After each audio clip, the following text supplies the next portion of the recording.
coach lay wuyoo. coach bu Abou Sall. waaw coach bu mais coach bu jigéen. wala ñu boole ko coach bu rek. ba tey. coach Rama Atta Gaye moom mooy présidente Senafrique organisatrice pèlerinage festival Return le retour. tey lan moo waral tey festival boobu ñu bëgg nit ñi ñuul ni dellusiwaat fi nga xam ne moo di seen i réew. jàppaat ci seen i origine ñu war ko amal fi nga xam ne mooy ci Gorée Touba ak Ndakaaru. incha allah maa ngi leen di nuyu téléspectateurs RTS yi. di leen remercier pour l'invitation. lu tax pèlerinage la plus qu'un festival c'est un pèlerinage. parce que américains yeeg afrodescendants yi ñëpp ñu jóge woon ci esclavage ak colonisation. dafa am dara lu leen di manqué. man mi màggee à l'étranger dama koy xam. am doom bu juddoo à l'étranger dama koy xam. imaginer nag ñu nga xam ni dañ leen jëloon de force. donc nuñ koy waxee dafa am dara lu nga xam mooy tax ñuy nekk ay bipolaire. dañuy am feebar bu nga xam da leen topp ba tey. bu nga xam ni ci bañ a xam li nga jóge la. donc ñoom pèlerinage la yàlla jagleel ñu nag biñ mënee ma def orphelinat moderne yi sans adoption. Parce que je suis coach en psychologie émotive, leadership image pour les personnalités politiques et publiques. Donc, bu ma koy def programme vent émotionnel bi, je me suis rendu compte que bu ñu mënee ni que mën naa trouver benn solution pour les orphelins du Sénégal sans adoption buy suivre la charte musulmane. yàlla jagleel ma daal ma wéerdu ba pare ma am line-up bi de créer social business mooy lu premier ministre bi doon wax ni que def leen jéego leen ba pare état bi ñëw fekk si leen voilà. donc ñu commencé social business bi di def ay sacs de luxe sur The Return def ay yére ay kii utiliser l'art et les formations qu'on faisait basées sur la culture noire, la psychologie émotive et le Coran. C'est le programme vent émotionnel pour les personnalités publiques. et ci loolu ci laa amee line-up tëju buntu du non retour bi. léegi su ma ko waxee rek ñëpp pourquoi fermer cette porte mais ça n'a pas de sens pourquoi par contre. démb sax sama xel dem na ci ndax boo fa taawee photo bu rafet ngay am ni moom. non c'est juste symbolique parce que en fait dans les sessions de psychologie émotive acte dafa am importance. société yéen ñëpp xam ngeen en tant que journaliste Harry Roselmack ku nekk l'un des numéro 1 en France. bi mu ñëwee def fermeture am il y a 2 ans pour la Martinique dafa doon lox ak Harry ni mu day. Harry daf ma serré. vous allez voir vous avez vu les images. dafa ma serré ba damm presque sama côté.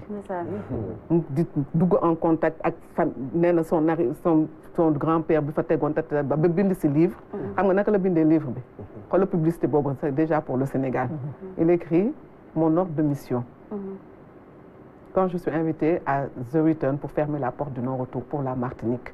symbole de la fin des souffrances de nos souffrances tatitata def ci benn livre et c'est 2 livres d'ailleurs la si bind on a des gens suñu ñëwee des personnalités publiques yu nga xam ni après ils font des documentaires et tout ça dessus pourquoi parce que dafa important fermer porte boobu parce que mooy jeex na suñ ko fermer ba pare ñu dem ubbi c'est tout un processus le lendemain ñu ubbi cette année nag ñu koy ubbee Touba lu tax parce que Serigne Touba mooy le spirit de l'ouverture du retour victorieux xam ngeen fu mu jaaroon yëpp soo xoolee histoire Serigne Touba dafa mel ni histoire u afro-descendants yi mais bu mu dellu see doole la indaale moo tax dem ñëwaat dafa important loolu tax ñuy laaj lu tax ñu koy def loolu itam daf si bokk suñu paree loolu dernier jour bi ñu def Black Excellence bi mooy lan mooy lu ñuy liggéey fu mu nekk nii regarde suñu jeune ministre mi ngi nii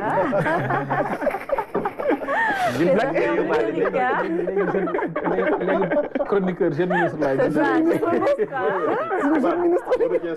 jeune ministre merci beaucoup xam nga ñu ngi nii ñoom tamit ils commencent maintenant à avoir ce leadership là bu nga xam liggéey bi ñuy def ñun depuis 10 ans 15 ans mooy construire ni que nos petits frères suñu doom yi doole li ñuy ñëwee seen xel parce que doole bi yëpp fii la ñu ngi koy wax sànq ci Trump America first soo tegee sa bopp si kanam maa ngi koy wax léegi bu ñuy wax Sorano bi damay joxe toujours benn anecdote bu may wut appartement ku dem Europe xam ni que pour ñu jox nit ku ñuul appartement ci quartier bu baax dafa def jafe bi ma yegsee jóge Caen dem Paris di liggéey Paris Match mon premier emploi kii ne ma dem ci benn agence immobilière mu jox ma tout de suite Neuilly-sur-Seine sur les Champs-Élysées un studio j'étais jeune gamine ma ñëw nag man tam foog ni que affaire yi noonu la chaque jour su ma woowee je veux un appartement ma yóbbu ko fu ma yooyu de mu jékki-jékki ne ma Rama tu arrêtes de m'appeler quand tu rentres c'est une reine qui arrive et une reine on la met là où on pose les reines lu tax Trump respecté le président Diomaye. da koo incarné. te loolu dañ la koy jàng ci sa éducation. c'est vrai.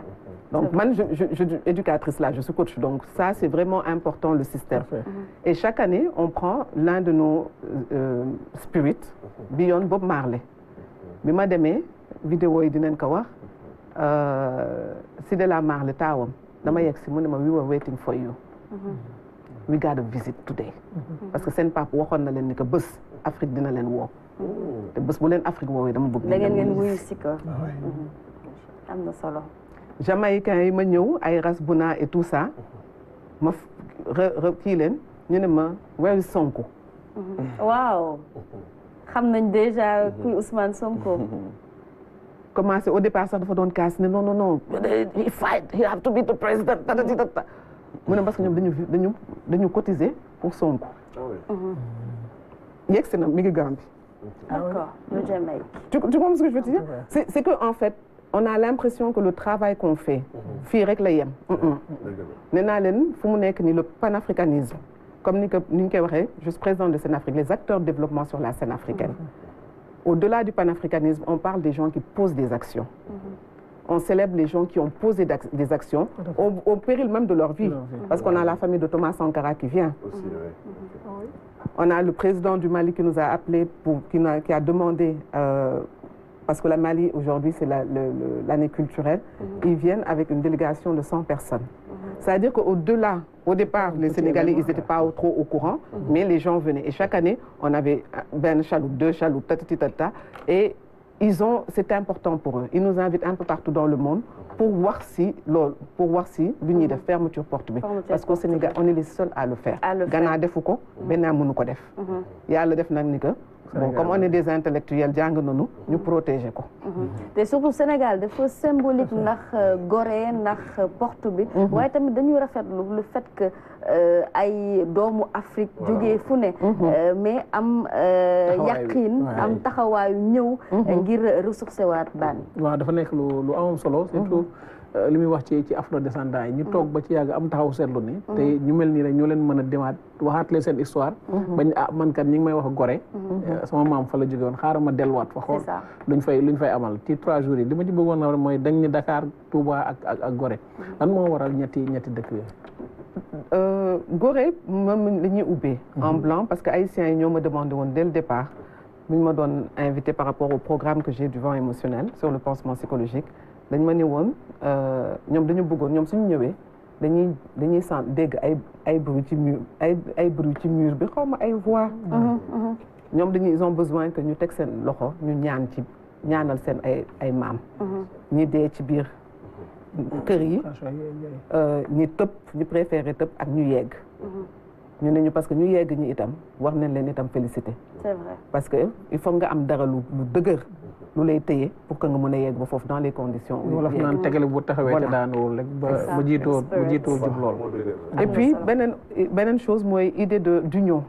xam nga ñun Sénégal itam dañ ñu xamee lu tax ñu développé ko noonu ci programme bi.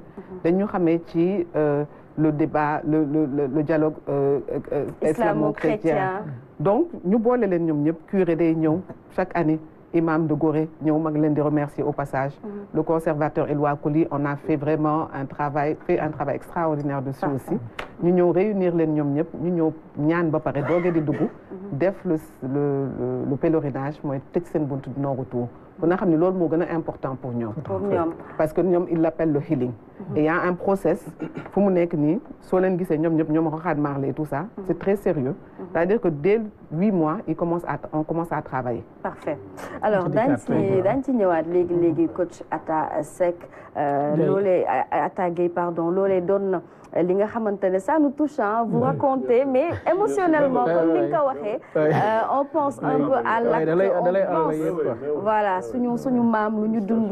Gorée symboliquement ñëpp xam nañu gars yi dañuy jógee bitim réew Barack Obama les grands en tout cas de ce monde dañuy ñëw fii ci Gorée et c'est des initiatives à encourager des Sénégalais qui pensent véritablement à cela alors mbokk yi léegi nag ñu observer benn pause musicale tey nag ñu leen di proposer kii di Kiné Lam